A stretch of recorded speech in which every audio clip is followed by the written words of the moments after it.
የዓለም ስጋት ያናወጠው አዲስ መረጃ የተሰማ ነው። ቻይና በፈረንጆቹ እስከ 2035 ድረስ 4000 ገዳይ ሃይፐርሶኒክ ሚሳኤሎችን ልታሰማራ መሆኑ ተሰምቷል። በዓለም ሀያላን ሀገራት መካከል የተካሄደ ያለው የጦር መሳሪያ ፉክክር አዲስና አስፈሪ ምዕራፍ ላይ የደረሰ መሆኑን የሚያሳዩ ሪፖርቶችም እየወጡ ነው።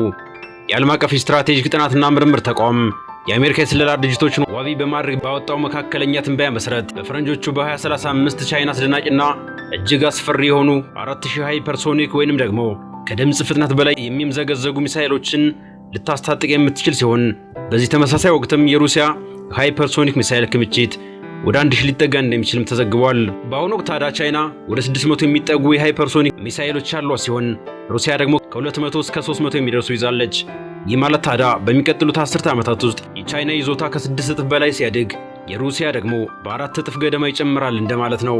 እናም ይላል ዘገባው ይህ የጦር መሳሪያ ዝግጅት ዋሽንግተንን በከፍተኛ ደረጃ ያስጨነቃት ሲሆን ለዚህም ዋነኛው ምክንያት ታዲያ ቻይና የሃይፐርሶኒክ ቴክኖሎጂን ቀድሞ ወደ ተግባራዊ ወታደራዊ አገልግሎት ማሸጋገሯና አሜሪካ ግን አሁንም በሙከራና በልማት ምዕራፍ ላይ መገኘቷ ነው። ቻይና እንደ ዴፍ 17 እና ዴፍ 27 ያሉ ሃይፐርሶኒክ ግላይድ ተሽከርካሪዎችን እንዲሁም ደግሞ ዋይጀት-1 የተሰኙ የባህር ኃይል ሚሳኤሎችን በተጨባጭ ያሰማራች ሲሆን በአንጻሩ አሜሪካ ደግሞ የራሷን የሃይፐርሶኒክ ፕሮግራሞች በሙከራ ውድቀቶችና በበጀት መጓተት ምክንያት ወደ ተግባር ለማስገባት አሁንም እየታገለች ትገኛለች። ይህ የቴክኖሎጂ ልዩነት ታዲያ የአሜሪካን የአየር መከላከያ ስርዓት በከፍተኛ ሁኔታ እንደሚያሰጋው ሪፖርቱ ያመለክታል። ምክንያቱም ይላል ባህላዊ የባለስቲክ ሚሳኤሎች በህዋ ላይ አስቀድሞ የሚታወቅና የሚሰላ ቀስት ሰርተው የሚጓዙ በመሆናቸው የአሜሪካ መቃወሚያዎች በቀላሉ ሊመቷቸው ቢችሉም የሃይፐርሶኒክ ሚሳኤሎች ግን ከድምጽ ፍጥነት ከ5 እጥፍ በላይ የተምዘገዘጉ በምድር ከባቢ አየር ላይ የላይኛው ክፍል ላይ እጅግ በጣም ዝቅ ብለው የሚበሩ ከመሆኑም በላይ አቅጣጫቸውን በከፍተኛ ፍጥነት የመቀየር ባህሪ ስላላቸው አሁን ላይ ያሉት የአሜሪካ የራዳርና የኤስኤም3 መታወቂያ ስርዓቶች አስቀድመው እንዳያዩአቸው አሊያም ደግሞ የት መምታት እንዳለባቸው እንዳይለዩ ያደርጋቸዋል።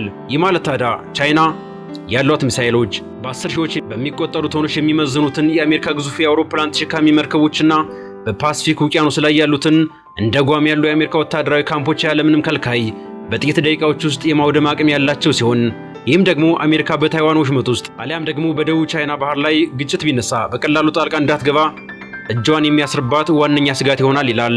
ከሃይፐርሶኒክ ሚሳኤሎች ባሻገር ደግሞ የቤጂንግ ወታደራዊ ዝግጅት በከፍተኛ ሁኔታ እንደሚሰፋ የተገለጸ ሲሆን የቻይና አህጉር አቋራጭ ባላስቲክ ሚሳኤሎች ከ400 ወደ 700 እንዲሁም ደግሞ የክሩዝ ሚሳኤሎቿ ከ1000 ወደ 5000 ከዛ በተጨማሪም ደግሞ የረጅም ርቀት የአየር ላይ ሚሳኤሎቿ ከ1000 ወደ 5000 ክምችት ያድጋል ተብሎም ይጠበቃል። ይህ አስፈሪ ግምት ታዲያ የአሜሪካን ወታደራዊ ዕቅድ ሙሉ በሙሉ እየቀየረው የሚገኝ ሲሆን ለአጸፋዊ መከላከያ ይረዳት ዘንድ ፔንታገን የኤስኤም3 ኢንተርሴፕተር መቃወሚያ ሚሳኤሎችን ምርት በከፍተኛ ሁኔታ እንዲጨምር ትዕዛዝ ሰጥቷል።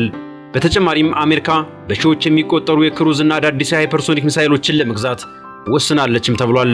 ምንም እንኳን መረጃው ከፍተኛ ድንጋጤ የፈጠረ ቢሆንም የስትራቴጂክ ጥናትና ምርምር ተቋሙ ይህ መረጃ የስለላ ድርጅቶች ግምት እንጂ በተጨባጭ የተረጋገጠ ክምችት አለመሆኑን ያሳሰበ ሲሆን ከዚህ ቀደም በታሪክ አሜሪካ ያወጣቻቸው በርካታ አስፈሪ ወታደራዊ ግምቶች በተግባር ሳይሳኩ የቀሩባቸው አጋጣሚዎች እንደነበሩም ጠቅሷል።